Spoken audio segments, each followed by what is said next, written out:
Hello everybody, my name is David. Thank you for watching Crazy Narcissist Ex-Girlfriend. This is my Q&A video where I'm answering questions you guys asked in the last Q&A video. Any questions you guys have today, go down below and ask me and I'll answer them in the next Q&A video. If I've missed anyone's questions, I apologize. I answer everyone's questions. If I miss it, it was an accident. Please just ask me again, okay? Always make sure it's on this last Q&A video. I want to start off by thanking Koby, Mike, and Jenny for your donations. So nice. Thank you so much. I appreciate all of your guys' help. Thank you very, very much. I went ad-free, so you guys don't have to watch any commercials. So I don't make any money doing this, and it's not easy. It takes a lot of time. So I really appreciate your guys' help. Thank you so much. Locations. You guys, please, everyone. If you want to ask me questions, can you just, that's all I ask, just tell me where you're from. I don't care if it's a hemisphere, country, state, city, whatever. Just not your address. Please, it's just interesting, and it's funny because I've been asking this every video, and still half of you guys don't tell me where your location is, and if I ask, you guys are like, why? What are you talking about? It's like, please, just tell me where you're from. That's it. I just think it's really interesting, so do a lot of other people, to know how far this reaches, that it reaches everywhere. You know, from the North to the South Pole, East, West Hemisphere, everywhere. Okay, so let's get started. First question, Roxy Bolt, Florida. Hi, Roxy. How are you, sweetheart? Why is it people are hoovered back 5, 6, 7, 10 times? Is it the manipulation or self-esteem?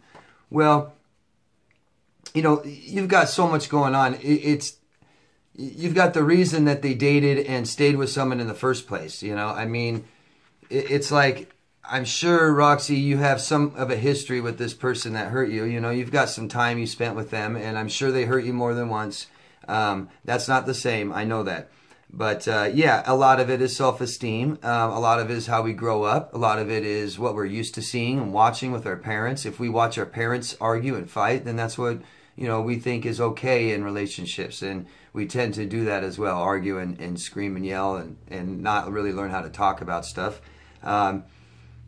So, yeah, I mean, it's a whole combination of things. And it's the same reasons that we all started dating narcissists. And so same reason we all stayed, no matter how long it was. Okay? Stars from Canada. My ex-narcissist likes casual relationships. Never upfront about it. Just leaves when they attach and calls him crazy. That's like the my couch surfer narcissist. What makes normal people crazy to a narcissist? Well, you know, that's a projection, first of all. They got a lot of stuff going on in their head, and they call everyone crazy, don't they? You know, every time you point a finger back at somebody, you got how many fingers pointing back at you, right? So, I mean, that's projection. What makes normal people crazy to a narcissist? I'm looking at this guy's example, and that's attachment, right? So, you know, another thing is to a lot of cluster Bs that don't love, they believe that our love and our attachment and stuff like that is a weakness. Since they don't feel it, and it's how they can control us, right? So they don't love us, we love them, and that's how they can control and manipulate us. So they think that is take that as a weakness. So what makes, you know, that's in that case, that's what I would say. That's my answer for that. Anna Tiernan from Virginia. Hello, Anna.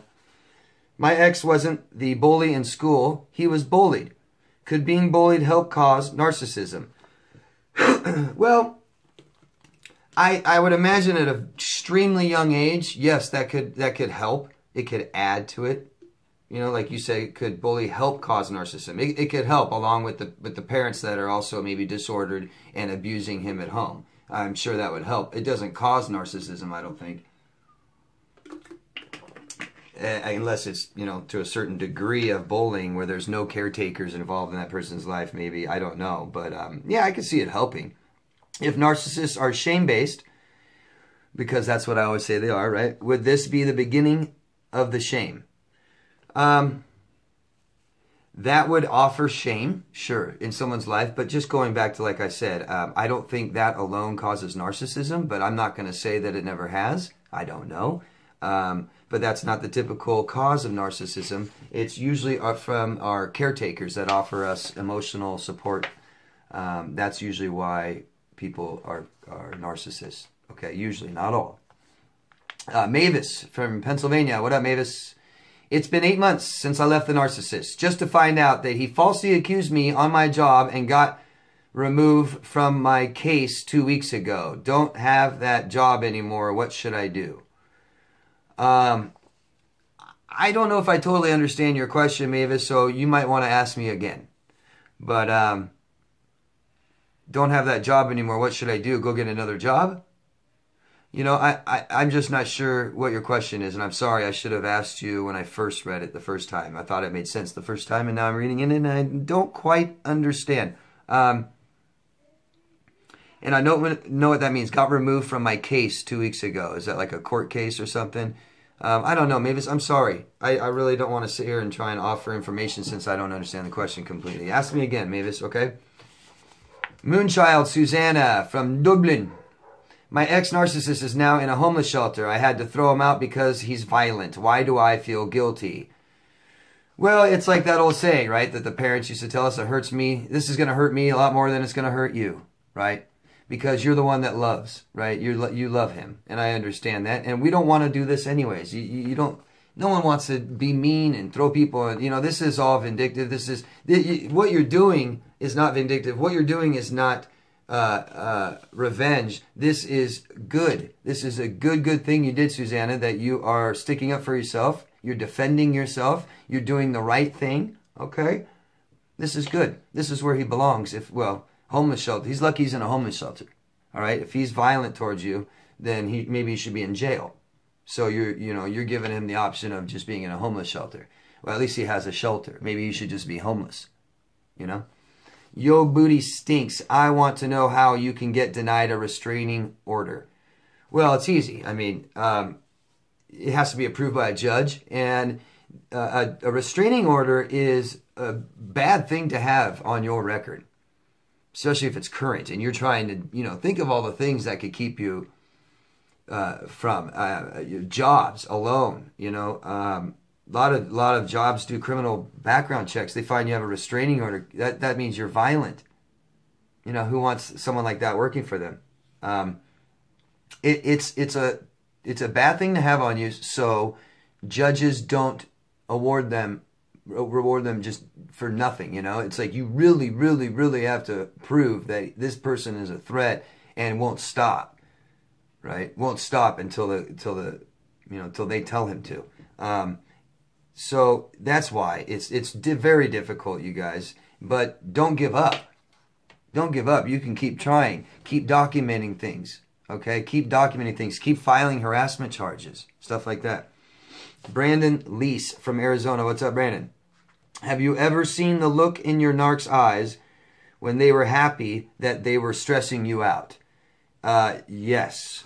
There's definitely one time. There's more than one time, but there's one time that I remember so well, and it's I think I'm going to speak for most people out there that have experienced this. That there's a time, and it's usually after some time has gone by with this person you're with, and you believe that you're going to be together forever, and everything's great, and you love each other, and then they crush you, right? They do something that's emotionally traumatic, and they don't make you feel better about it, and you are basically so crushed that you just want something. You're just looking at them for some kind of just be nice. Say something nice, please, something, and that's when they look at you. And they're satisfied. It's gratification. They're in control. They broke you down finally. They thought you were up here. Now they're above you. That was their whole goal, right? So that's it. Yeah, and I think a lot of you guys have experienced that. It's sick, huh? Jay Strada from P-Town, Oregon. What up? Should I tell my children about my experience, and how do I go about that? Yes, of course you can tell your children about this experience, but I guess it's about age, right? Or not so much the number, but so much maturity.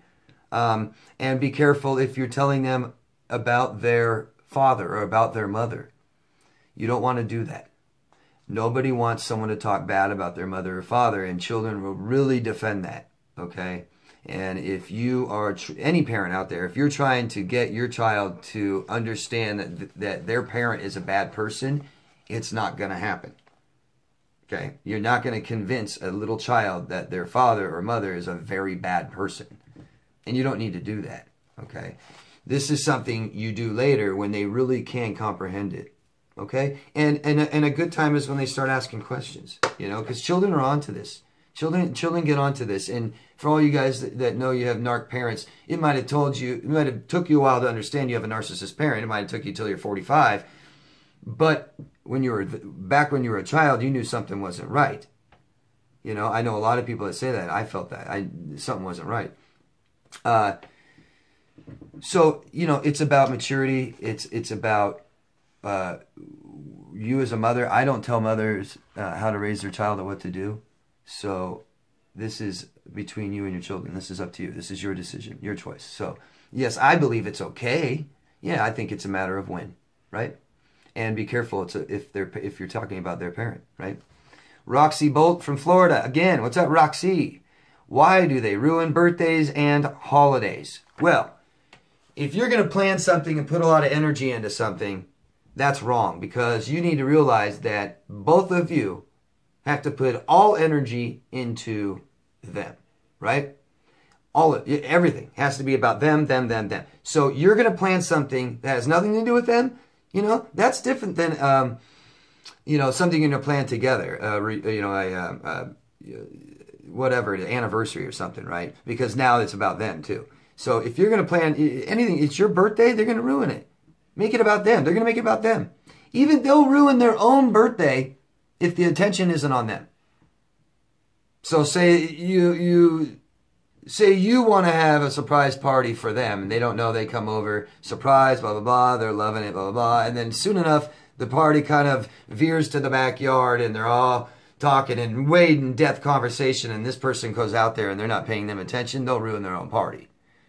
So it's about attention, you know. And holidays, they know how important it is to you. So that is the best time for them to leave you, screw you over, cheat on you, silent treatment, right? Ruin it. If you have a party with people, ruin it. Ruin the food, ruin whatever. Just ruin it. Just make it about them. It has to be about them. The second you veer off attention from them, they will bring you back. Won't they? Darnell Jones from Chicago. Hello, Darnell. Does a narcissist receive more supply from the same sex or opposite? Well, I can't. That's so. It depends. It depends. Right? I mean, it depends if this is a female and a male, male and a female. That's too hard to answer for me, Darnell. And then you have, you know, LGBT, you know, so it's like, that's too hard of a question. I don't know. I would imagine if I was to take a guess, I'd say they get more attention off the opposite sex. Okay? Especially if they're attracted to the opposite sex. That's my guess. That's the best I can do, Darnell. Hope that helps. Where are we on time? Okay. Mike from Toronto. Hello, Mike. Can you explain what they feel when you go no contact? Yes, I can. What I believe they feel. You have to realize that no matter what, no matter if they left you or you left them, this burns.